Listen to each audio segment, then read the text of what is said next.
My name is Selena Lawson. I am 30 years old, and 7 years ago, I was erased by the very people who were supposed to be my sanctuary.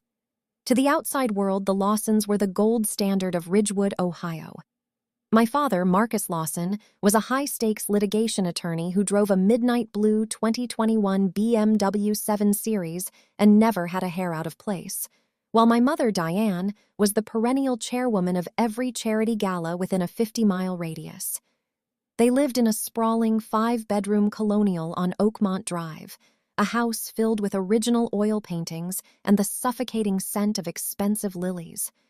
But I was the crack in their porcelain veneer. In their world, image was the only currency that mattered, and because I didn't fit the mold of the perfect Ivy League-bound daughter like my older sister Elena, I was treated as a liability. The breaking point didn't happen with a scream. It happened with a calculated, cold-blooded lie. 7 years ago, when I was 23 and struggling to find my footing after a boutique marketing firm I worked for went under, I moved back home. I wasn't asking for a handout. I was asking for time to breathe. Instead, I became their housemaid and their scapegoat. One evening, after a particularly grueling day of Diane criticizing the way I'd folded the 600-thread-count Egyptian cotton linens, I overheard her on the phone in the sunroom. She was speaking to her sister, my Aunt Martha, in that hushed, performative tone she reserved for tragedy. "She's always been the unstable one, Martha, a real drain on our resources. We're just glad she's finally getting the professional help she needs in that facility." I stood in the hallway, my heart hammering against my ribs like a trapped bird. I wasn't in a facility. I was standing 10 feet away from her, holding a vacuum cleaner. But that was the narrative she had spun for the town. It was easier for her to tell people her daughter was in a psychiatric ward than to admit I was unemployed and living in her guest room. That night, I didn't confront her. I knew the Lawson machinery too well. If I fought back, I'd be labeled hysterical. If I cried, I'd be labeled weak. Instead, I waited until the house was silent, the only sound being the rhythmic hum of the $12,000 Sub-Zero refrigerator in the kitchen. I went to my room and packed a single North Face backpack. I didn't take the jewelry they'd bought me for graduations or the designer coats that felt like golden handcuffs.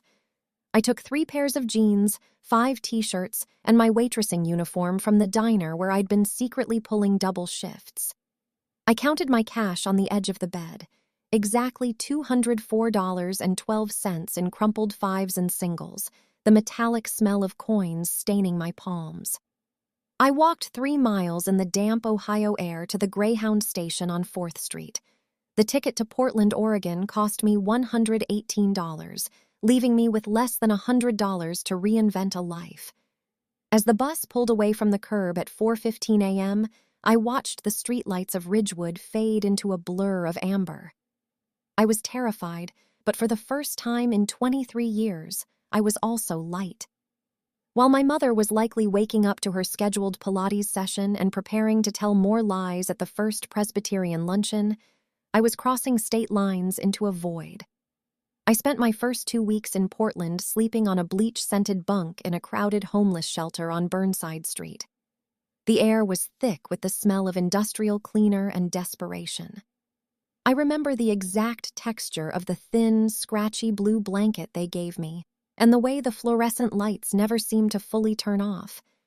I worked 3 jobs, scrubbing floors at a 24-hour diner, filing papers for a temp agency, and cleaning construction sites.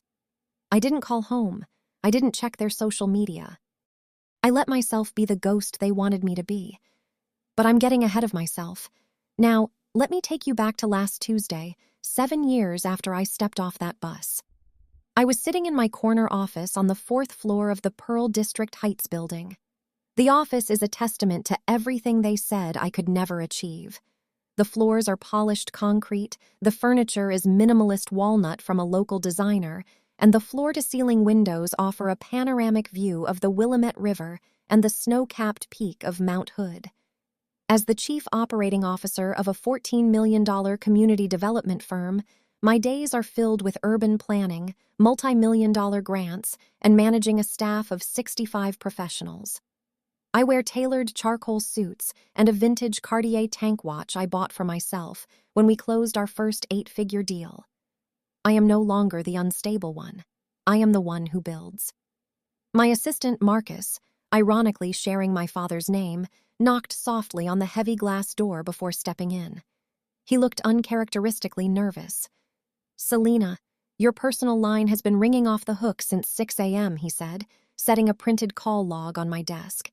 "I haven't seen anything like it." I looked down at the paper. Every single number had a 440 area code, Ridgewood. My heart didn't race this time. It went cold, like a stone dropped into a deep well. I waited until he left, then I picked up my phone. I had 43 new voicemails. I listened to them one by one, the voices of the people who had erased me filling the silence of my expensive office. The first was from my mother. Her voice wasn't the confident, sharp tone I remembered. It was brittle, shaking with a forced maternal warmth that made my skin crawl. "Selena, darling, it's Mom. We saw the article in the business journal. We are so incredibly proud of you. I always knew you had this in you. Listen, your father is having some legal complications. Some of the firm's investments didn't pan out, and the house on Oakmont, they're threatening a foreclosure.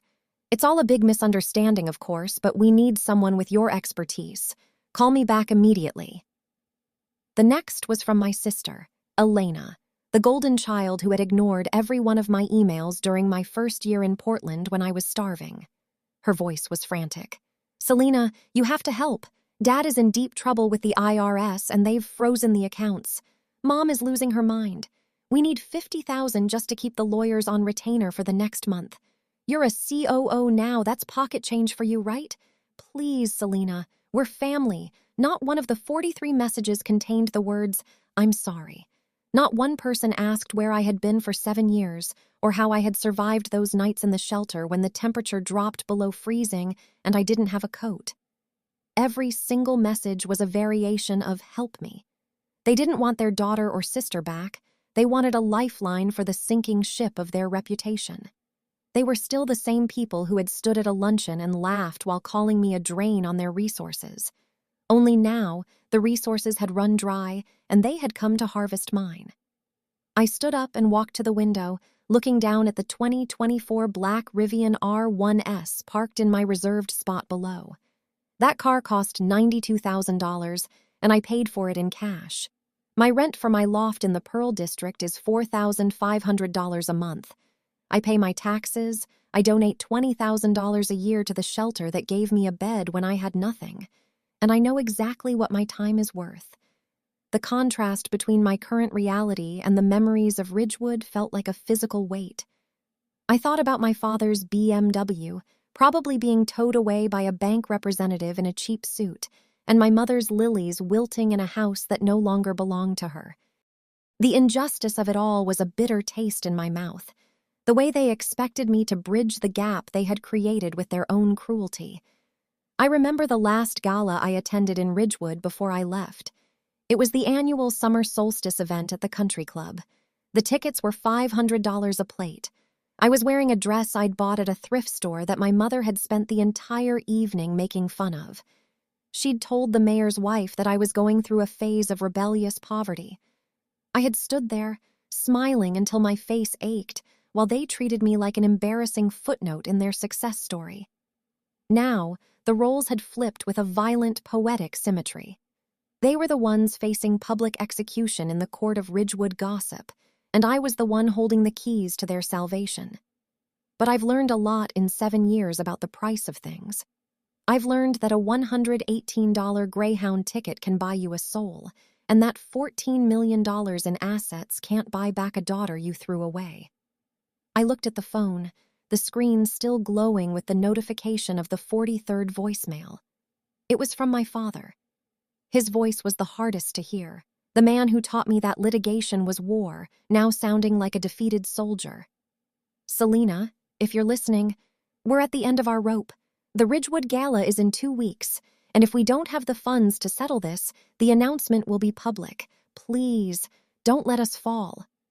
I didn't delete the messages, and I didn't call them back. Instead, I opened my laptop and began to draft a very different kind of document. If they wanted my expertise as a chief operating officer, I was going to give it to them, but not in the way they expected. Family isn't a blood type or a shared last name on a foreclosure notice. Family is the people who see you when you are invisible and stay when the lights go out. My family was in the offices around me, in the friends who had shared their ramen with me in a studio apartment in 2018, and in the woman I saw in the mirror who had survived the Lawson family's best efforts to bury her. The truth was about to walk into the Ridgewood Gala without knocking, and for the first time in my life, I wasn't the one who was going to be afraid of the noise it made. In the suffocatingly pristine environment of the Lawson household, value was never an intrinsic human quality, but rather a calculated measurement of optics, social standing, and the physical weight of Meredith's gold-plated trophies. My sister Meredith, who was 32 and 2 years my senior, existed as the undisputed North Star of my parents' universe, a golden child whose every mediocre achievement was treated like a historic milestone worth a front-page spread in the Ridgewood Gazette. She held a marketing title at a boutique firm that sounded impressive on paper, but paid a salary that barely covered her social life, a $42,000 a year position that she treated with the gravitas of a Fortune 500 CEO, while my parents quietly subsidized her existence. Every month, my father would slide a check across the granite kitchen island to cover the $580 a month lease on her 2023 Lexus IS 350 in ultrasonic blue mica, a car she drove with a sense of entitlement that was as loud as its engine. While she navigated the streets of Ridgewood in a vehicle that smelled of expensive leather and Joe Malone perfume, I was relegated to the status of wallpaper, a functional but invisible backdrop to her curated life, expected to absorb the shocks of the family's expectations without ever making a sound of my own. To my parents, I was the daughter who just didn't quite possess the Lawson spark, a quiet disappointment who preferred hard work to the performative social climbing they valued above all else. I worked 55 hours a week, splitting my life between two worlds that my mother, Diane, viewed with an almost physical revulsion. 30 of those hours were spent at Rosario's Italian restaurant on the corner of 5th and Main, where I moved through the scent of garlic, oregano, and floor wax in a black apron that always felt slightly damp from the industrial dishwasher. My base pay was a humiliating $2.13 an hour plus tips, a wage that meant my survival depended entirely on the whims and the generosity of strangers who often didn't even look me in the eye as I refilled their water glasses. The remaining 25 hours of my week were consumed by a receptionist position at a local real estate firm, Miller and Associates, where I sat behind a laminate desk answering phones and filing property deeds for a man who couldn't remember my name for the first 6 months of my employment. My daily uniform for this dual life consisted of $12 thrifted blazers I found at the Salvation Army on the outskirts of town, garments I carefully steamed with a handheld iron to hide the frayed edges and the history of their previous owners. I would stand in front of the full-length mirror in my cramped bedroom, pulling on a pinstriped navy jacket that smelled faintly of mothballs, and try to convince myself that I looked like a professional instead of a girl playing dress-up in the wreckage of her own life. My transportation was a 2004 Honda Civic in a faded shade of eternal blue, a car that had 184,000 miles on the odometer, and a windshield with a jagged spiderweb crack that crept further across the glass every time the temperature dropped. The engine had a persistent, metallic rattle that sounded like a bag of nails being shaken, and the interior smelled of the various air fresheners I used to mask the scent of the pizza dough and marinara sauce that clung to my skin after a shift at Rosario's. The contrast between Meredith's life and mine wasn't just a gap in income. It was a fundamental difference in how we were allowed to occupy space in our own home. While Meredith spent $400 a month on premium hair extensions at a high-end salon in Columbus, ensuring that her blonde waves were always voluminous and Instagram-ready, I was saving every nickel, dime, and crumpled single I earned. I had a small, battered metal lockbox hidden beneath a loose floorboard in the back of my closet, and every night after my shift, I would sit on the floor and meticulously count my tips. I recorded every cent in a spiral-bound notebook, documenting my slow, agonizing progress toward a future that my parents repeatedly told me I would never have the intellect or the drive to achieve. They saw my exhaustion as a sign of failure rather than a testament to my resilience, viewing my work at the restaurant as a shameful hobby that proved I lacked the pedigree for a real career. I remember one particular Tuesday evening when the house felt especially heavy with the weight of their judgment. Meredith had just returned from a shopping trip at the Greentown Center, carrying bags from Nordstrom and Lululemon, her eyes bright with the thrill of spending money she hadn't earned. My father, Marcus, was sitting in his leather recliner, a glass of 18-year-old Macallan in his hand, watching the financial news as if he were part of the inner circle being discussed.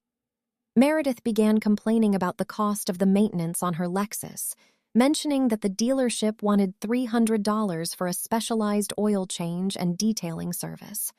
Without missing a beat, my father reached for his wallet and pulled out 3 crisp $100 bills, telling her she shouldn't have to worry about such trivialities. I was standing in the kitchen doorway, my legs aching from an 11-hour double shift at Rosario's, my fingers still smelling of the lemon wedges I'd sliced for the bar. I thought about the $28.40 I had just made in tips over the last 4 hours, and how that money had to cover my gas, my phone bill, and the remaining balance on my backpack fund. The unfairness of it wasn't a sharp pain anymore. It was a dull, constant ache, like a bone that had set wrong after a break. My mother would often look at me in my thrifted blazers and sigh, a sound that carried the weight of 1,000 disappointments, before turning to Meredith to ask about which charity committee she was joining next. They treated Meredith like a precious investment they were determined to protect, while I was treated like a depreciating asset they were simply waiting to write off. They had no idea that while they were busy curating Meredith's image, I was building a foundation of grit and financial literacy that they couldn't begin to comprehend. I knew the exact price of a gallon of milk at 3 different grocery stores.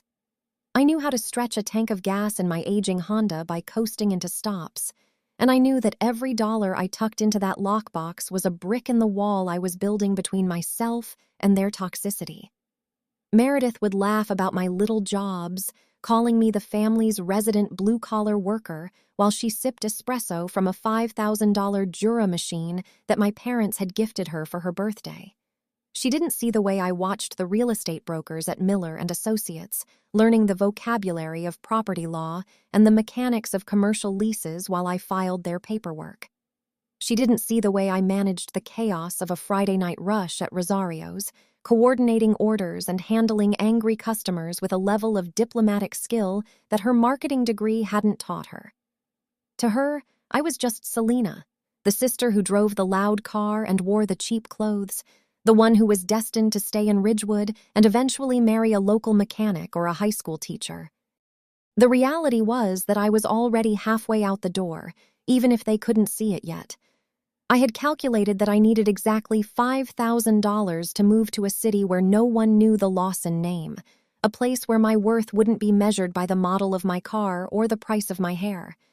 Every time my mother made a snide comment about my unfortunate fashion sense, or my father praised Meredith for a social connection she'd made at the country club, I would go to my room and feel the weight of that metal lockbox. It was getting heavier every week.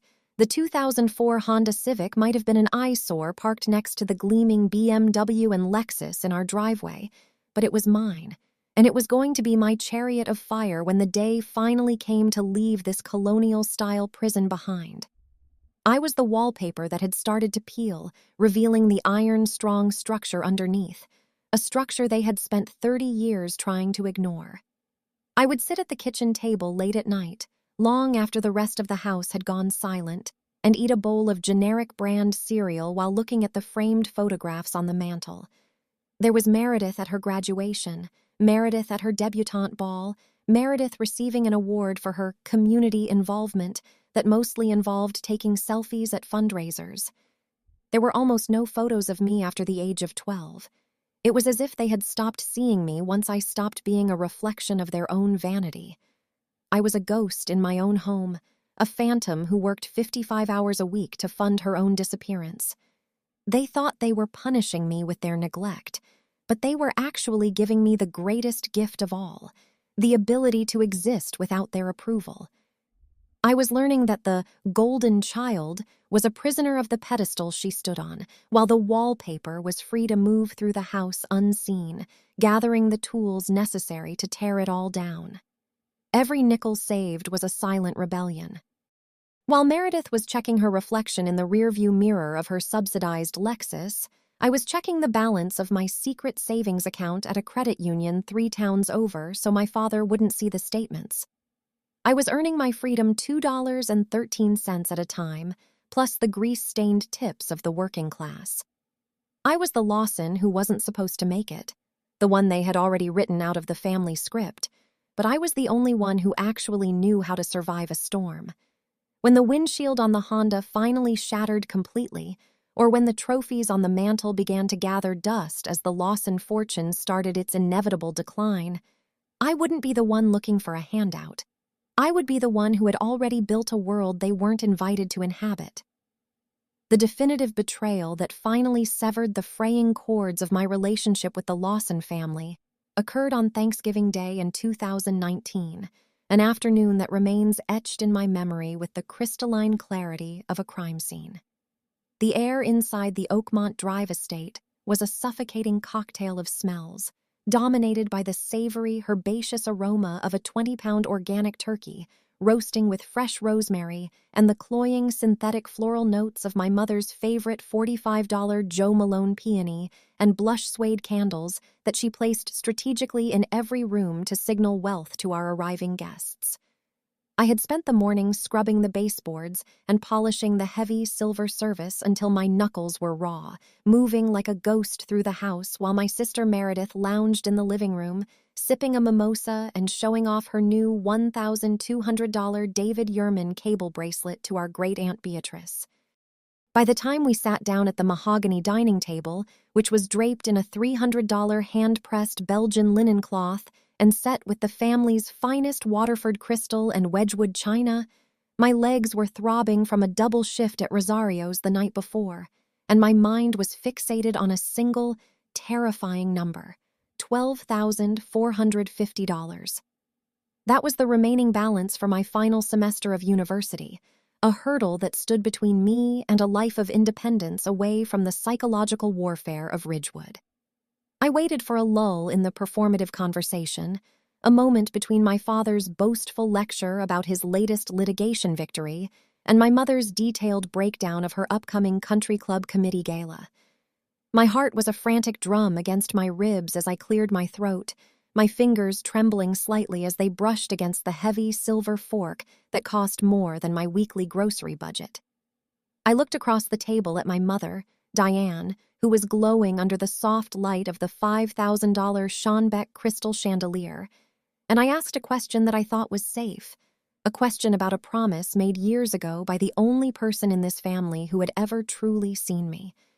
I asked if there was any money left in Grandma Ruth's $12,000 education fund for my final semester, specifically the money she had set aside in a dedicated trust specifically for my tuition before she passed away in 2016. The silence that followed was so instantaneous and so heavy that it felt like the oxygen had been sucked out of the room, leaving a vacuum where only the rhythmic, mocking tick of the grandfather clock in the marble-tiled hallway could be heard. My mother didn't flinch, but I saw the muscles in her jaw tighten for a fraction of a second before she executed a masterclass in emotional manipulation.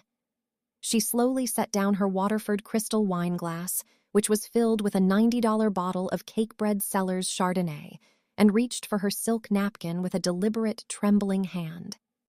She wiped away a single, perfectly timed fake tear, her eyes welling up with a practiced sorrow that she directed not at me, but at the 15 relatives seated around the table. "See, everyone?" she whispered, her voice cracking with a fragility that was entirely fabricated.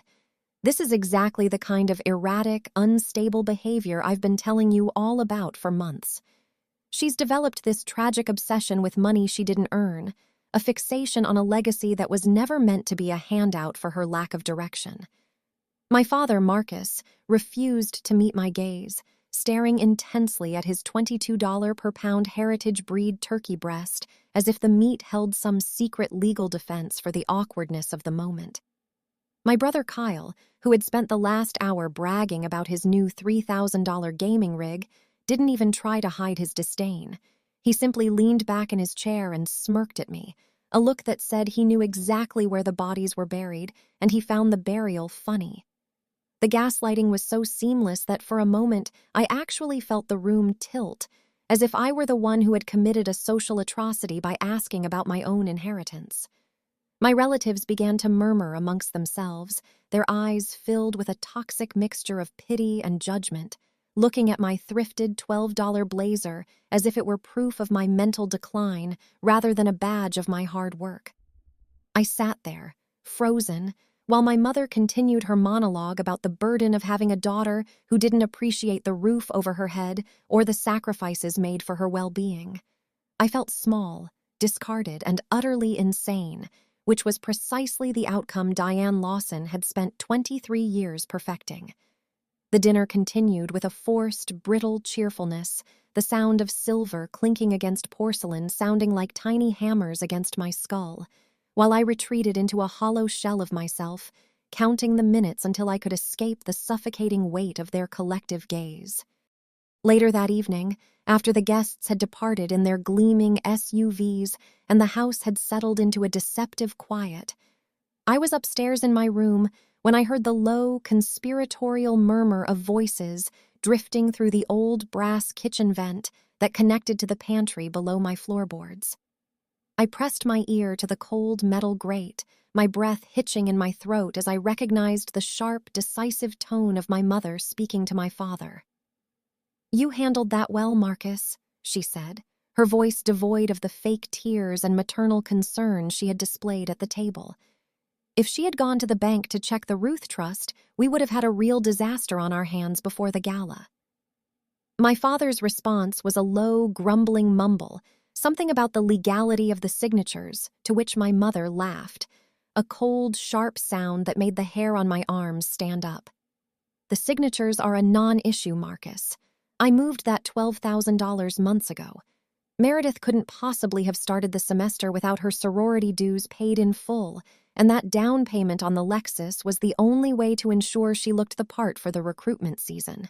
Selena would have just wasted it on some mediocre degree that wouldn't have helped the family's image anyway. She's hardy. She'll find a way to pay for her own school, or she'll just drop out and stay here to help me with the house. It's better this way." The world didn't explode. It simply went silent. I sat on the floor of my room, the metallic scent of the vent filling my nostrils, and I realized that I wasn't just the wallpaper. I was the organ donor for Meredith's luxury lifestyle.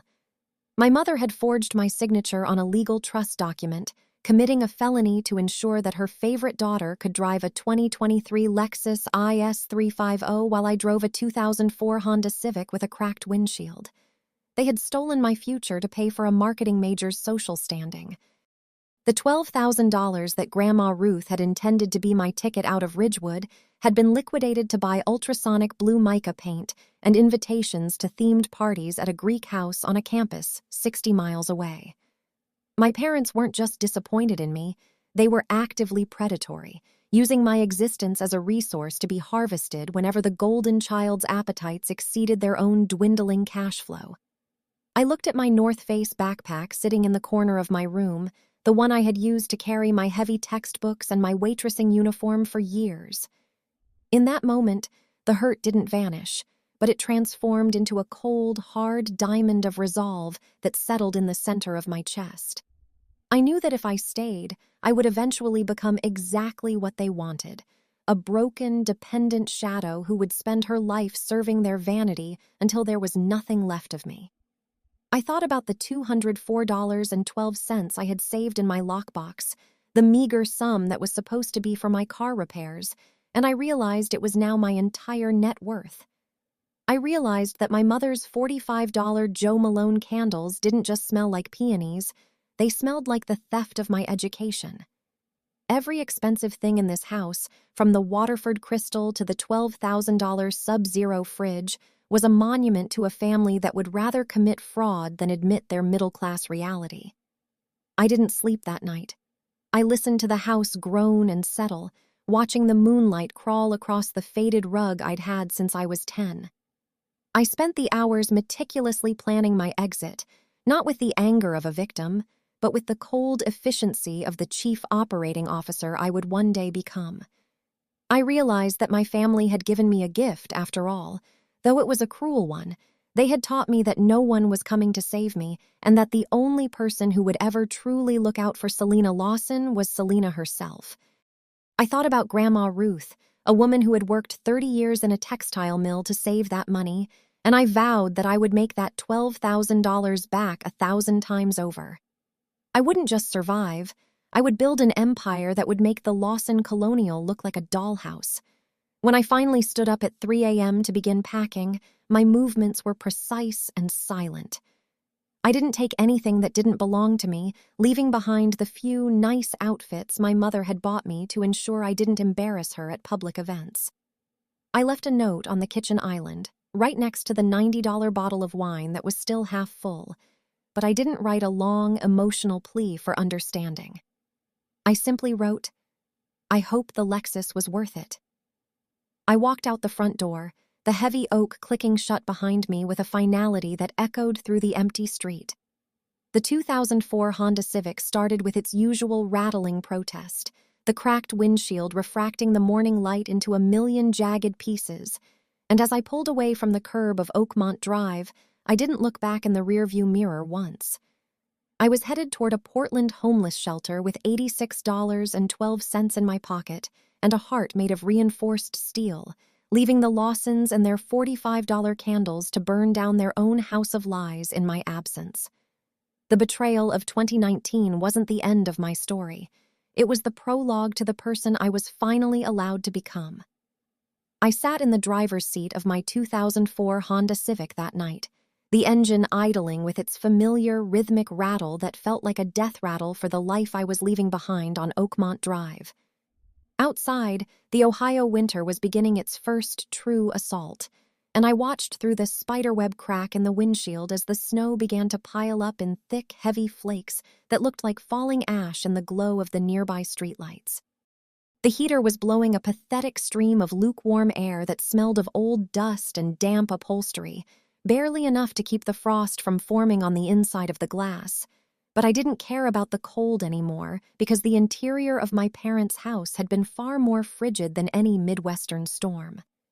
My hands were still shaking slightly as I reached into the glove box, pushing aside the expired registration papers and a handful of condiment packets from Rosario's, until my fingers found the cheap $1 spiral-bound notebook I used to track my gas mileage and oil changes. I pulled it out, clicked a blue Bic pen that was nearly out of ink, and resting the cardboard backing against the steering wheel, I drew a single jagged line straight down the middle of a fresh page. On the left side of that line, in a handwriting that looked sharper and more aggressive than usual, I wrote the word family, a word that had once meant safety but now felt like a heavy stone around my neck. On the right side, in clear block letters, I wrote the word facts, because I knew that if I was going to survive the next 24 hours, I had to stop operating on emotion and start operating on the cold, hard data of my reality. The facts were as stark and unyielding as the ice forming on the pavement under my tires. My mother, Diane Lawson, had committed a felony by forging my signature to liquidate a $12,000 education trust left to me by my grandmother, Ruth. My father, Marcus, a man of the law, had stood by in silence, effectively acting as an accessory to the theft of his own daughter's future so that his favorite child, Meredith, could maintain the optics of a socialite. They had looked into the eyes of 15 of our closest relatives and systematically dismantled my reputation, labeling me as mentally unstable and erratic to cover the tracks of their own greed and financial desperation. To them, I wasn't a daughter or a sister. I was a line item on a balance sheet, a resource they could exploit, a liability they could delete, and a scapegoat they could sacrifice to keep the Lawson veneer from cracking in front of the Ridgewood elite. As I sat there in the dim, greenish light of the dashboard, I realized with a sudden, bone-deep clarity that love was nothing more than a transaction in that house, a currency that was only distributed to those who provided a high enough return on investment in the form of prestige or obedience. I had spent 23 years trying to earn a seat at a table where the price of admission was my soul, and I finally understood that no matter how many 55-hour weeks I worked or how many $12 blazers I steamed, I would never be enough for people who viewed my existence as a clerical error. Freedom, however, was not a gift they could grant me or a resource they could steal. It was a choice I had to make right there, in the quiet of a 184,000-mile car, while the rest of the neighborhood slept under their expensive, stolen duvets.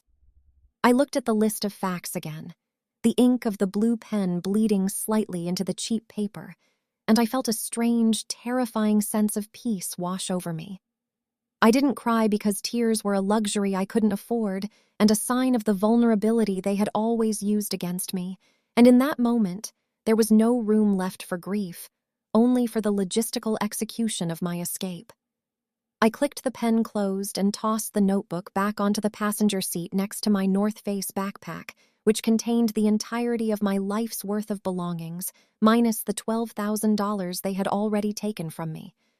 I reached out and gripped the gear shift, the cold plastic biting into my palm, and I pulled it into drive with a definitive click that echoed in the small cabin of the car. I didn't look back at the colonial house on Oakmont Drive, with its $5,000 chandeliers and its $45 Joe Malone candles that smelled like betrayal. I simply pressed my foot onto the gas and felt the tires crunch over the fresh snow as I pulled away from the curb. I drove through the silent, tree-lined streets of Ridgewood, passing the country club where Meredith's Lexus was likely parked under a carport, and the Italian restaurant where I had earned $2.13 an hour while being treated like a servant by people I called family. Every mile I put between myself and that zip code felt like a layer of lead being stripped from my chest, and by the time I reached the outskirts of town, the lukewarm air from the heater didn't feel so cold anymore. The Route 40 Greyhound station was a desolate concrete island in the middle of a vast parking lot, lit by flickering mercury vapor lamps that cast long, sickly shadows across the pavement. I parked my Honda in the back of the lot, knowing it would likely be towed or stripped within a week, and I didn't feel a single pang of regret for the car that had carried me through my hardest years. It had done its job. It had gotten me here. I stepped out into the biting wind, the snow stinging my face, and walked toward the ticket counter with my head held high, clutching the $204.12 that represented my entire future. I knew that the people inside the Lawson house would wake up in a few hours and realize the wallpaper was gone, and they would probably spin a new lie about how I had run away in a fit of instability. They would tell the neighbors I was back in a facility, and they would continue to drive the Lexus and drink the expensive wine bought with my grandmother's legacy. But they would be doing it in a house that was emptier than they could possibly imagine. I was no longer a character in their play or a footnote in their success story. I was a woman with a $118 ticket to Portland and a heart that was finally, for the first time in 30 years, entirely my own. The station was nearly empty, save for a few travelers huddled in oversized coats and the low hum of a vending machine that flickered in the corner. But to me, it felt like the most beautiful place on earth because it was the gateway to a world where the name Lawson meant nothing. I stood in line behind an elderly man with a battered suitcase, my mind already calculating the hours of the bus ride and the steps I would need to take once I reached the West Coast to find a job and a place to sleep. I thought about the $12,000, and while the sting of the theft was still there, it was overshadowed by the realization that they had paid $12,000 to lose me forever. And in the end, I was the one who got the better deal. I was leaving behind the gaslighting, the hidden lockboxes, the thrifted blazers, and the crushing weight of being invisible, trading it all for the uncertainty of a city 3,000 miles away where the only thing that mattered was what I could build with my own two hands. As I handed my crumpled bills to the clerk behind the glass partition, I felt the final connection to Ridgewood snap, a clean break that left no room for infection. When the bus finally roared into the station, a massive, gleaming beast of white and blue metal, I didn't hesitate for a second. I climbed the steps, found a seat near the back, and pressed my forehead against the cold window, watching as the driver pulled out onto the highway. The snow was falling harder now, blurring the familiar landmarks of Ohio into a gray, indistinct mass, but I kept my eyes fixed forward, toward the dark horizon where the rest of my life was waiting to begin. I thought about the line I had drawn in the notebook, the divide between the people who claimed to love me and the facts of who they actually were, and I knew that I would never again allow myself to be a line item in someone else's ledger. I was Selena Lawson, and while I was starting over with nothing but a backpack and a handful of change, I was walking away with the one thing my parents could never buy and Meredith could never lease: the absolute, unshakable truth of my own worth. The Greyhound bus hummed beneath me, a steady, powerful vibration that signaled the start of a 7-year journey toward a corner office in Portland. And as the lights of Route 40 faded into the distance, I closed my eyes and finally, truly, began to breathe. The journey ahead was going to be brutal, filled with bleach-scented shelters and 3-job work weeks, but the weight of the Lawson lies was no longer there to pull me under. I had traded the colonial prison for the open road, and even as the cold seeped through the bus windows, I felt a warmth spreading through me that no $45 candle could ever replicate. I was the architect of my own rescue, the COO of my own survival, and the facts of my life were finally going to be written by me, in my own hand, on pages that weren't for sale. As the bus gained speed, leaving the ghosts of Ridgewood to haunt their own hallways, I realized that the greatest hook of my life wasn't the tragedy they had tried to write for me, but the triumph I was about to write for myself. The public execution at the Ridgewood Gala was years away, but as I sat on that bus, I was already sharpening the blade of the truth, knowing that one day I would return not as a victim, but as the woman who had survived the erasure and come back to claim the narrative. Family isn't blood. Family is who stays when the truth comes out. And as the bus crossed the state line, I left the people who shared my DNA behind in the dark, where they had always belonged. By the time 7 years had bled into the past, I no longer carried the heavy, suffocating weight of a victim's grief. Instead, I carried what I called my arsenal, a meticulously curated collection of truths housed within a $4 black leather-bound portfolio I had purchased from a discount office supply store in downtown Portland. This portfolio, with its simulated grain and cold silver zipper, was the physical manifestation of my resurrection, containing the jagged pieces of the life the Lawsons had tried to shatter and the ironclad proof of the crimes they had committed in the name of their precious optics. The turning point had come unexpectedly when my Aunt Patricia, the only member of the extended family who had ever possessed a functioning moral compass, reached out to me through a private message on LinkedIn, bypassing the wall of silence my parents had erected around my memory. She had been cleaning out her late husband's home office when she stumbled upon a series of financial disclosures and bank correspondence that didn't align with the narrative Diane had spun at the 2019 Thanksgiving table. She sent me a digital folder containing scanned copies of the Ruth Trust liquidation papers, and as I scrolled through them on my dual-monitor setup in the Pearl District, the air in my office felt suddenly, violently cold. I didn't call the local Ridgewood Police Department or seek a frantic, emotional confrontation with my father's law firm, because I had already done the math and realized that the 6-year statute of limitations for the specific type of financial forgery my mother had committed had technically passed, leaving me with no traditional legal recourse in a criminal court. However, I wasn't interested in a jail cell for Diane. I was interested in a total, systematic dismantling of the lie that allowed her to walk through the world with her head held high. I took $1,500 of my own hard-earned money, a sum that would have been a fortune to the girl sleeping in the Portland shelter but was now a simple business expense, and I hired a private forensic auditor who specialized in high-net-worth estate fraud. This auditor, a man named Elias with 30 years of experience sniffing out white-collar rot, spent 3 weeks digging through the digital footprints of the Lawson family finances, producing a report that was as devastating as it was detailed. Inside my black portfolio lay the original bank records from late 2019, showing the exact date and time the $12,000 was moved from my grandmother's educational trust into a personal checking account shared by my mother and Meredith. Nestled right beside those records was a high-resolution blow-up of the forged signature Diane had scrawled on the authorization form. It was a pathetic, shaky attempt at my cursive, lacking the sharp, decisive upward strokes I had developed while taking notes during my double shifts at the real estate firm.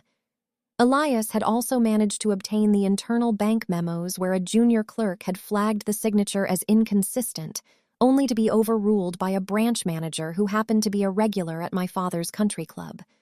To round out the collection, I had printed out several dozen LinkedIn screenshots and cached versions of Meredith's professional history, revealing that her glamorous $42,000 a year marketing career was actually a hollow series of failed 3-month stints and consultancy roles that existed only in the imagination of her social media followers.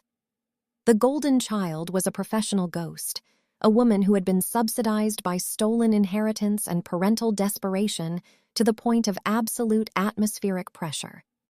But the centerpiece of my arsenal, the document that felt like a sharpened blade against my palm, was my signed contract to be the keynote speaker at the upcoming Ridgewood Community Fundraiser.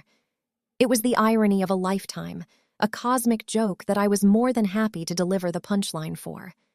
The committee, unaware of the internal Lawson schism and only seeing my professional profile as a rising star in the Pacific Northwest community development sector, had reached out to me after my firm was featured in a national architecture and urban planning journal. They wanted a success story, a local girl who had gone out into the world and built something of substance to headline their biggest night of the year, the very same event that my mother, Diane Lawson, was currently chairing for the 11th consecutive year. She had spent months coordinating the $250 a plate dinner, the silent auction featuring donated weekend stays at Martha's Vineyard, and the guest list of Ohio's most influential power brokers, all while believing I was still a cautionary tale whispered about in the corners of the Presbyterian Church. The contract sat on top of the auditor's report, signed in my real, bold handwriting, confirming that I would be arriving at the Ridgewood Grand Ballroom on the evening of the gala. I spent hours in my Portland loft, the rain drumming against the industrial windows, rehearsing the way I would walk into that room. I wasn't the girl in the $12 thrifted blazer anymore. I was a woman who understood that the most effective way to destroy a lie is to simply stand next to it with the truth. I thought about the $204.12 I had left with and the $12,000 they had stolen, and I realized that the interest on that debt was about to be paid in the only currency my parents truly valued, public reputation. The black portfolio became my constant companion, a silent witness to the fact that while they were busy maintaining the facade of their colonial home on Oakmont Drive, I had been building a fortress of facts that no lawyer, not even my father, could litigate away. The contrast between my reality and their perception was a gap wide enough to swallow the entire town of Ridgewood. While my mother was likely stressing over the floral arrangements and the exact shade of the silk table runners for the fundraiser, I was reviewing the technical specifications for a $3 million housing project and authorizing payroll for 65 employees. Every time I touched the smooth leather of that $4 portfolio, I felt a surge of cold, calculated energy. I wasn't seeking a shouting match or a dramatic scene in a dark hallway. I was preparing for a public execution of the Lawson myth. I had the records, I had the forged signature, I had the proof of Meredith's fraud, and most importantly, I had the microphone. The keynote speaker has the floor, and in 2 weeks, I was going to use that floor to tell a story that wasn't in the program.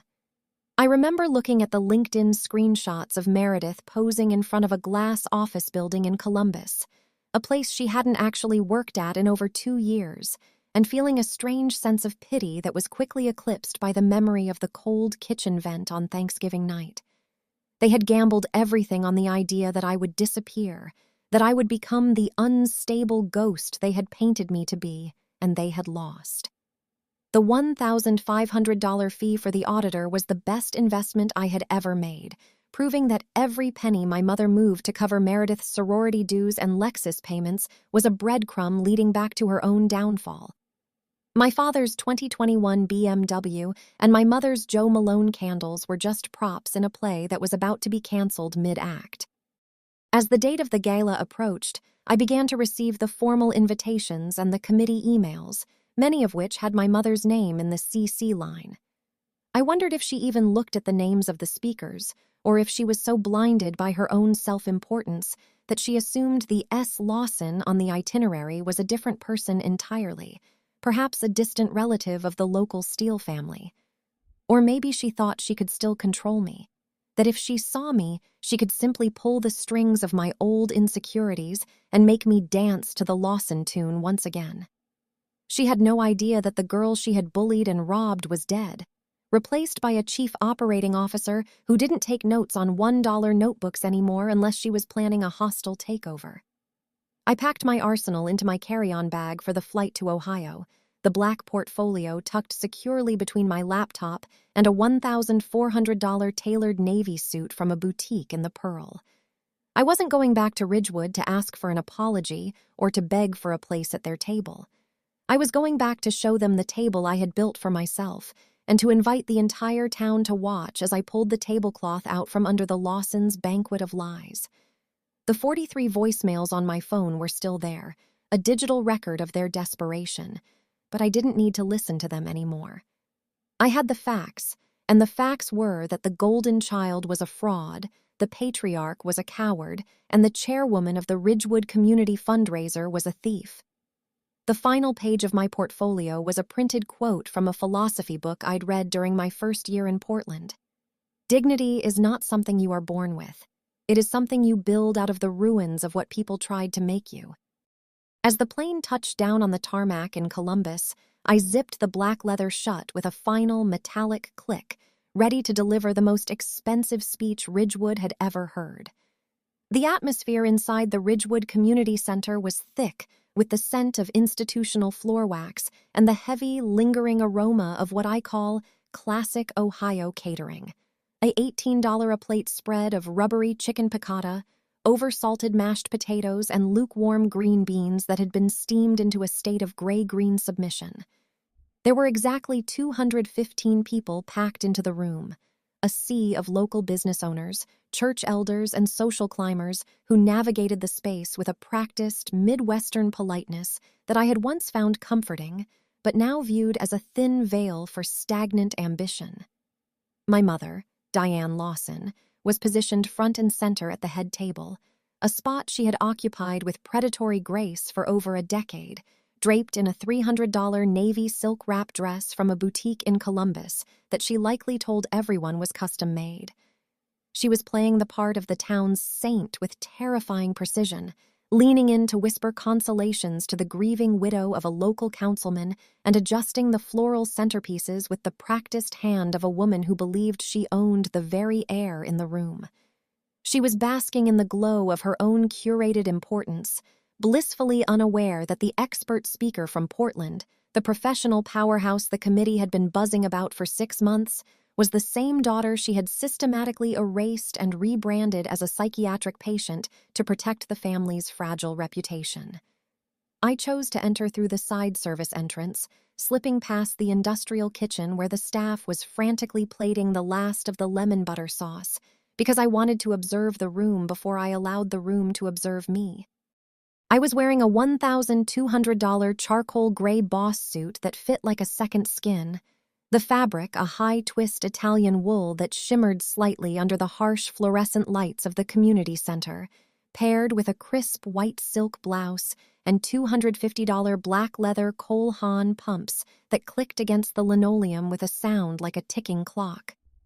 In a room filled with men's warehouse blazers and floral print polyester dresses from the local mall, I looked like a shark that had accidentally wandered into a shallow pond of colorful but harmless goldfish.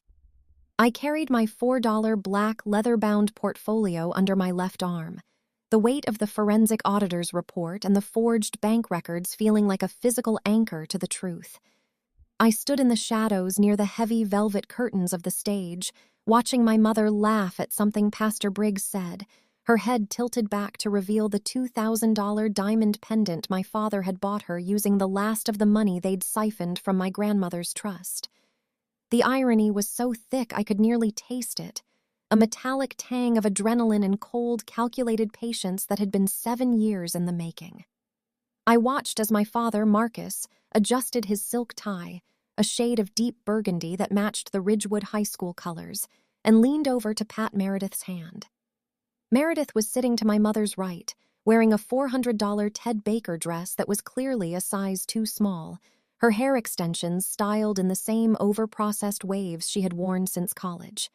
She was checking her reflection in the back of a silver spoon, oblivious to the fact that her entire lifestyle was a house of cards built on a foundation of stolen education funds and parental lies. The contrast between my reality and theirs was staggering. While they were worried about the seating chart and whether the local paper would get a good photo of Diane, I was calculating the exact moment I would step into the light and dismantle the Lawson myth piece by agonizing piece. I felt no nervousness, only a profound sense of clarity, a realization that the girl who had fled this town with $204.12 was gone, and the woman who had returned was someone they weren't equipped to handle. The moment of transition arrived with a sudden, sharp clarity when Pastor Briggs, a man who had once patted my head and told me to pray for a more submissive spirit, stepped up to the mahogany podium and tapped the microphone. The screech of feedback echoed through the hall, silencing the low hum of gossip and the clinking of cheap silverware against stoneware plates. "Ladies and gentlemen," he began, his voice carrying that practiced, booming resonance of a man used to being heard. "Tonight, we are honored to welcome a guest who embodies the very spirit of our community's potential. Someone who has taken the values of hard work and dedication and applied them on a national stage. Please join me in welcoming our keynote speaker, the Chief Operating Officer of Hale & Associates in Portland, Oregon, Miss Selena Lawson." The silence that followed his announcement lasted only a heartbeat before the sound of 215 forks hitting plates in unison created a dissonant, metallic symphony that was the best music I had ever heard in my entire life. I stepped out from behind the curtain and walked toward the podium, the clicking of my Cole Haan pumps the only other sound in the cavernous room as the collective breath of Ridgewood seemed to hitch in its throat. I didn't look at the crowd. I looked directly at Table 1. I watched the color drain from my mother's face in real time, the $300 navy silk dress suddenly looking like a shroud as her mouth dropped open in a silent, horrified gasp.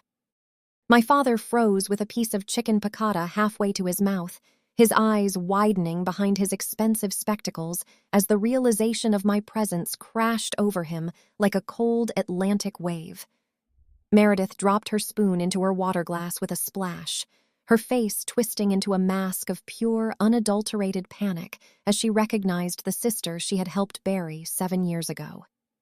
I reached the podium, adjusted the microphone with a slow, deliberate movement of my hand, and looked out at the audience, my eyes lingering on the people who had believed I was in a facility, the people who had laughed while my mother called me a drain on resources. I set my black portfolio down on the lectern, the simulated leather grain catching the light, and I didn't start with a greeting or a thank you. I started with the truth, delivered in a voice that was as calm and cold as a Portland winter. 7 years ago, I left this town with a Greyhound ticket and the clothes on my back because the people I called family told everyone in this room that I was mentally unfit to exist among you, I said, the words cutting through the stagnant air of the community center like a scalpel. The silence was now absolute, a vacuum of shock that allowed every syllable to resonate against the cinderblock walls. My mother's hand went to her throat, her fingers clutching the stolen diamond pendant as if it could save her from the inevitable. I didn't give her a chance to recover. I continued, detailing the facts I had meticulously gathered in my arsenal, explaining that while the town believed I was receiving professional help, I was actually scrubbing floors and sleeping in a homeless shelter because $12,000 of my grandmother's inheritance had been forged away to pay for sorority dues and luxury car leases. I watched as the people at the surrounding tables began to turn their heads toward the Lawsons, the murmurs of shock spreading like a slow-motion ripple across a dark pond. I saw Aunt Martha, the woman my mother had lied to on the phone so many years ago, lean back in her chair with a look of dawning horror. I saw the local real estate brokers I had filed papers for, their eyes traveling from my $1,200 suit to my mother's trembling form. The power dynamic of the room shifted violently and permanently. I was no longer the unstable daughter, the wallpaper, or the liability. I was the COO of a multi-million-dollar firm, a woman of substance and authority, and I was holding my parents accountable in the only court that mattered to them, the court of public opinion. I opened the portfolio and held up the forensic auditor's report, the white paper a beacon of evidence against the navy blue backdrop of my mother's failed legacy. I spent the next 20 minutes deconstructing the Lawson brand with the surgical precision I use to manage urban development projects.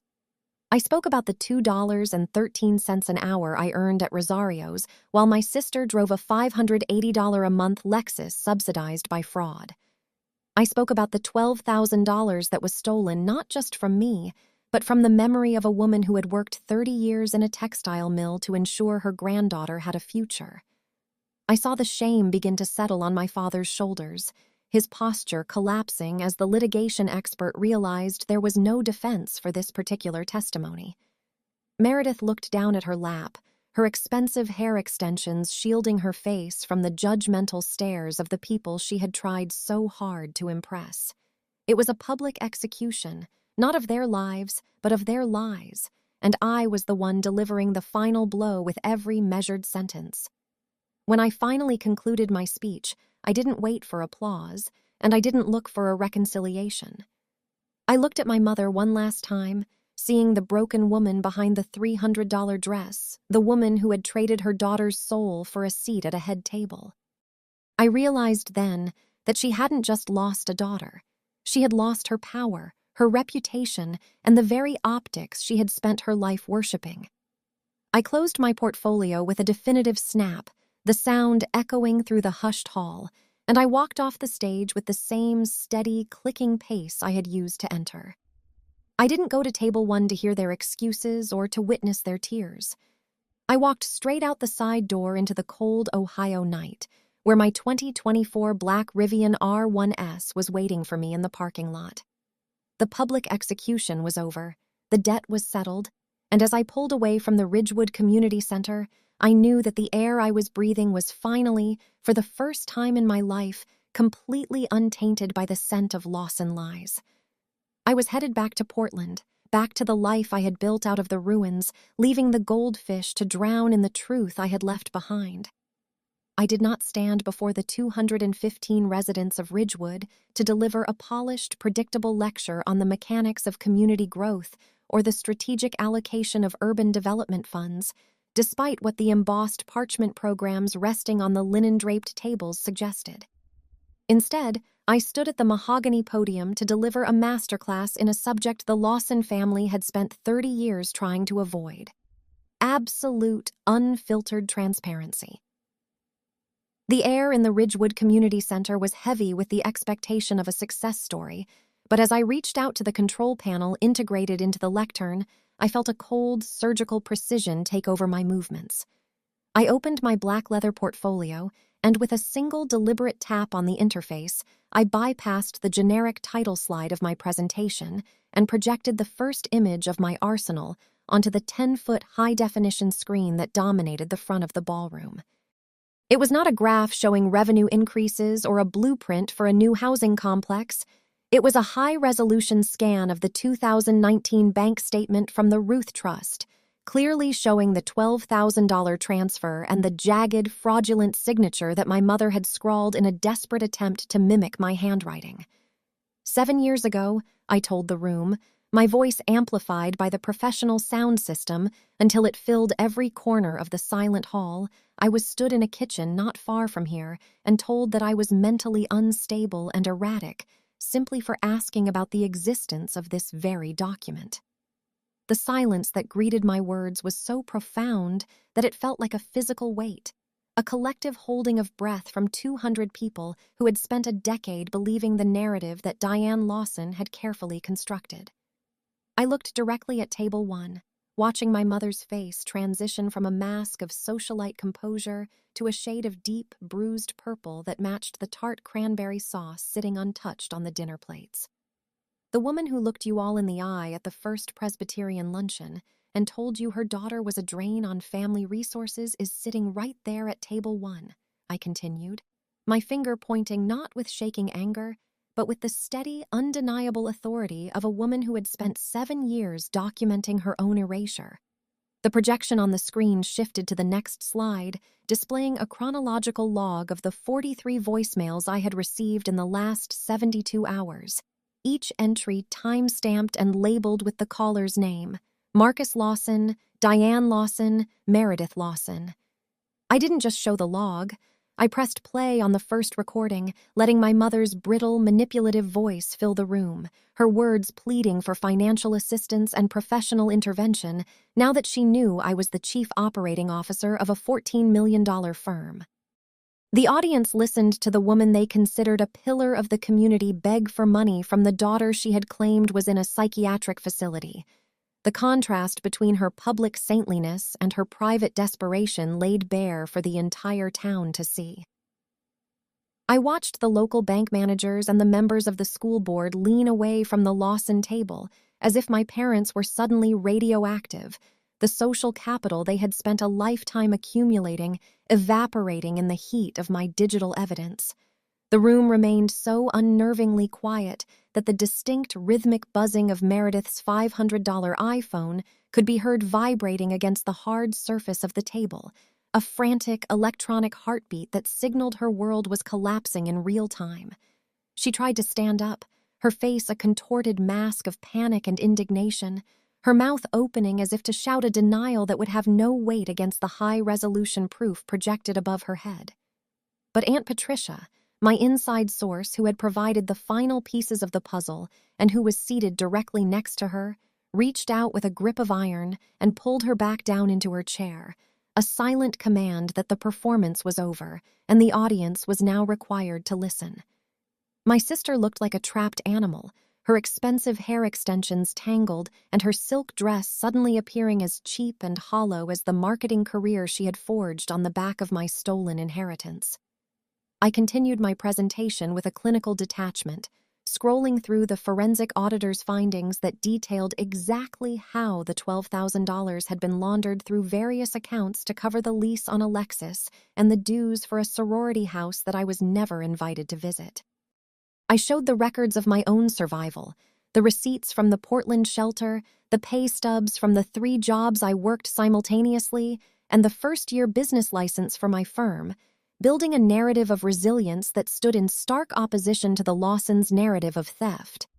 The people of Ridgewood, who had once pitied the Lawson family for having such a difficult daughter, were now forced to reckon with the fact that they had been accomplices in a long-form character assassination. I saw the realization dawning on their faces, the way they looked at the charcoal gray boss suit I was wearing and the Cartier watch on my wrist, recognizing that the only thing unstable in the Lawson family was the foundation of lies they had built their house upon. My father, the high-stakes litigation attorney who prided himself on his ability to control a room, sat slumped in his chair, his eyes fixed on the tablecloth as if he were trying to disappear into the linen. There was no legal defense for a projected bank statement. There was no cross-examination that could discredit a digital recording of his own wife's confession. I spoke about the ethics of transparency, not just in business but in the basic contracts of human decency and familial trust, and how a community is only as strong as the truths it is willing to acknowledge. I reminded them that the $18 a plate chicken they were eating was served by people who worked just as hard as I had at Rosario's, and that the person they chose to lead their fundraisers should perhaps be someone who didn't steal from the dead to fund the vanity of the living. Every word I spoke was a brick in the wall I was finishing, a wall that would permanently separate my future from their toxic past. As the presentation reached its climax, I showed the final slide, a side-by-side comparison of my actual signature from my Portland contract and the forged signature from 2019. The difference was laughable, a crude imitation that only a mother blinded by her own arrogance would think could pass for a daughter's hand. I looked at the 215 people in the room, and I told them that the expert speaker they had hired was indeed a success, but not because of the Lawson name. She was a success in spite of it. I told them that the greatest resource a community has is its ability to see the people who are usually treated like wallpaper, and that I hoped they would look a little closer at the next girl who worked 55 hours a week in a thrifted blazer before they allowed someone like Diane Lawson to write her story for her. The power in the room had shifted so completely that I could feel the change in the air pressure. I was the one holding the gavel now, and the Lawsons were the ones awaiting a verdict they already knew was guilty. When the last slide faded to black and the lights in the community center were raised, there was no polite applause, no rushed standing ovation, and no scripted closing remarks from the committee. There was only a heavy, ringing silence as the town of Ridgewood looked at the family at table 1 with a new and terrible clarity. I stepped back from the podium, my $4 black leather-bound portfolio tucked under my arm, and I didn't wait for a reaction or an apology because the truth doesn't require a consensus to be true. I had delivered the most expensive speech of my life, paid for with 7 years of exile and $12,000 of stolen dreams, and as I walked toward the exit, I felt the finality of it settle into my bones like a long-awaited peace. The Ridgewood Community Fundraiser would be remembered for many things, but it would never again be remembered as the night Diane Lawson reigned supreme. It would be remembered as the night the wallpaper spoke back and tore the house down. I walked past the rows of stunned faces, my Cole Haan pumps clicking with a steady, confident rhythm that echoed the heartbeat of a woman who was finally and completely free. I didn't look back at my mother, who was now being avoided by the very people she had spent decades trying to impress, or at my father, who was realizing that the statute of limitations on a daughter's memory never truly expires. I reached the side door and stepped out into the crisp, biting night air, the snow crunching under my feet as I walked toward my Rivian, the heavy oak doors of the community center swinging shut behind me with a sound of absolute closure. The public execution was complete, not with a scream or a scene, but with the quiet, devastating power of a projected fact and a voice that refused to be silenced any longer. As I pulled out of the parking lot and left the lights of Ridgewood in my rearview mirror for the final time, I realized that the only thing I was taking with me was my dignity, and that was more than enough to build 1,000 more empires. I left the Ridgewood Community Center that night long before the first silver spoon touched the $6 a portion lemon sorbet that was supposed to cleanse the palates of the town's elite after the main course. I walked out into the biting Ohio air, the heavy oak doors swinging shut behind me with a finality that felt like the closing of a tomb on the Lawson family legacy. I didn't need to stay for the dessert or the forced pleasantries because the air in that ballroom had already been drained of its oxygen by the weight of the truths I had projected onto the 10-foot screen. As I climbed into the driver's seat of my 2024 black Rivian R1S, the interior smelling of premium vegan leather and the faint, lingering scent of the Pacific Northwest rain that I had brought with me on my coat, I felt a profound sense of lightness that no amount of bank statements could quantify. I drove past the illuminated signs of Ridgewood, the familiar streets now looking like a stage set after the play had been canceled, and I didn't look back in the rearview mirror as the lights of the town faded into the dark, snowy horizon of the interstate. The fallout from that evening was as systematic and devastating as the community development plans I drafted for a living, a chain reaction of consequences that I monitored from a distance like an architect watching a controlled demolition. 2 weeks after the gala, the news reached me through Aunt Patricia that Meredith had lost the colonial house she had fought so hard to project as her own, a victim of the very optics she had worshipped.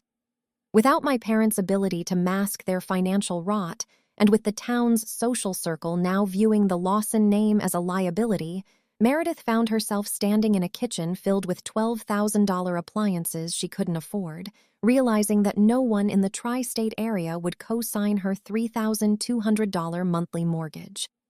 The Lexus she had leased with my stolen inheritance was repossessed by a man in a neon vest who didn't care about her marketing title or her golden child status, leaving her to navigate the streets of Ridgewood in the same state of invisibility she had once tried to force upon me.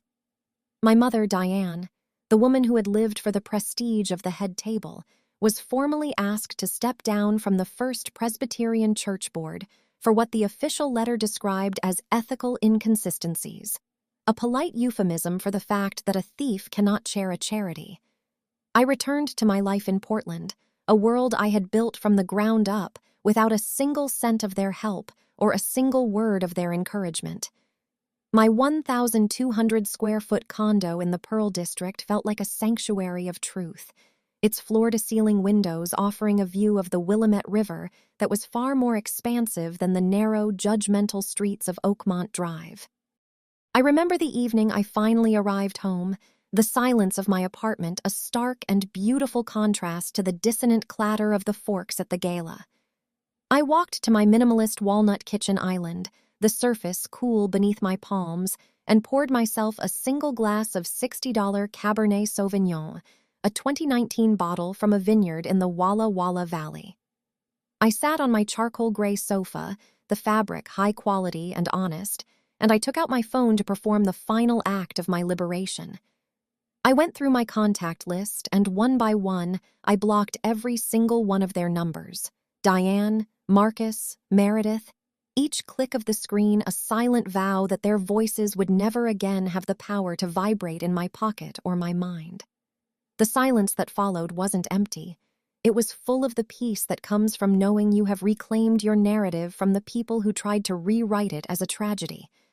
People often think that the secret ingredient to happiness is the $14 million firm I help operate, or the $92,000 car I drive, or the designer suits that I wear to board meetings. But they are wrong. The true secret ingredient, the one that allows me to sleep with a clear conscience and wake up with a sense of purpose, is the exact $0 that I owe the people who share my DNA. I owe them no explanations for my success, no apologies for my survival, and no loyalty for a childhood that was spent as a scapegoat. I realized that the $12,000 they stole from me was the most expensive mistake they ever made, because in taking my money, they lost their right to my future, and in forging my signature, they permanently erased their own names from the ledger of my life. I sat there in the twilight of my Portland condo, watching the lights of the city begin to flicker on like 1,000 small victories, and I thought about the girl in the $12 thrifted blazer who had boarded that Greyhound bus 7 years ago. She had been terrified, she had been hungry, and she had been convinced that her worth was measured by the model of her car and the approval of a mother who didn't love her. I wished I could tell her that the golden child was a prisoner of a pedestal that was about to crumble, and that the wallpaper was actually the structural support that held the entire house together. I realized that my family hadn't just been toxic. They had been a distraction from the person I was meant to become, a series of obstacles designed to test the strength of the foundation I was building in the dark. By cutting them off, I hadn't just saved my finances or my reputation. I had saved my soul from the slow, agonizing rot of trying to please people who were committed to misunderstanding me. The Lawson Colonial on Oakmont Drive is likely being listed as a short sale now, its hallways empty of the Joe Malone candles and the performative laughter that once filled its rooms. My father is likely sitting in a smaller, dimmer office, realizing that the law he spent his life practicing cannot protect him from the verdict of a daughter who stopped being afraid of him. And Meredith, the sister who spent $400 a month on hair extensions while I saved every nickel, is learning the hard way that a lease on a life is not the same thing as owning one. They are the ghosts of a world I no longer inhabit, a collection of cautionary tales that I have filed away in the back of my mind under the heading of lessons learned the hard way. I am Selena Lawson, a woman who understands that family isn't a blood type or a shared history of trauma. Family is the people who see your value when you are invisible and who stay at your side when the truth finally comes out. The moral of this story isn't about the money or the public execution at the gala, although the $12,000 transfer was the catalyst for the end. The moral is that dignity is something you build for yourself, brick by painstaking brick, and that you have the absolute non-negotiable right to walk away from any table where love is being served as a transaction. I have spent 7 years learning that the most powerful thing you can say to a toxic parent or a golden child is nothing at all, because your absence is the only consequence they will ever truly feel. My life is now a testament to the fact that you can survive the erasure, you can rebuild from the ruins, and you can create a world that is so beautiful and so honest that the people who hurt you won't even be able to find the front door. As I finished my glass of Cabernet and looked out at the rain-slicked streets of Portland, I knew that the $118 ticket I bought 7 years ago was the best investment I had ever made, and that the $0 I owe the Lawsons is the greatest fortune I will ever possess. I am no longer the unstable one, the drain on resources, or the daughter who didn't make it. I am the woman who looked at a line of facts and chose a different destiny, the one who realized that freedom is a choice you make every single day you refuse to let someone else define your worth. The public execution at the Ridgewood Gala wasn't just for them. It was a graduation ceremony for me, a final presentation of my thesis on how to survive the people who were supposed to love you first. The world is full of Ridgewoods, full of Diane Lawsons and Merediths who think that optics are more important than integrity.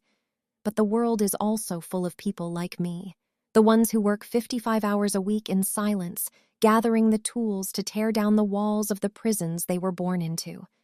My name is Selena Lawson.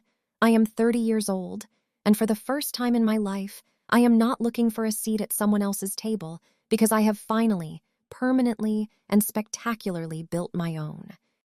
The fire in my fireplace crackled, a warm and steady sound that replaced the ticking of the grandfather clock in my father's hallway. I felt a sense of closure that was as solid as the concrete floors of my condo, a realization that the debt has been settled in full. I didn't need their apology to find my peace, and I didn't need their permission to be successful. I only needed the courage to draw that line in a $1 notebook and drive toward the horizon. Family isn't blood. Family is who stays when the truth comes out. And as I looked at the names I had blocked on my phone, I felt a deep and abiding gratitude for the silence they left behind. It is a silence I have earned, a silence I have paid for, and a silence that I will protect with everything I am. The story of the Lawsons is over, but the story of Selena is just beginning, and for the first time, I am the only one holding the pen.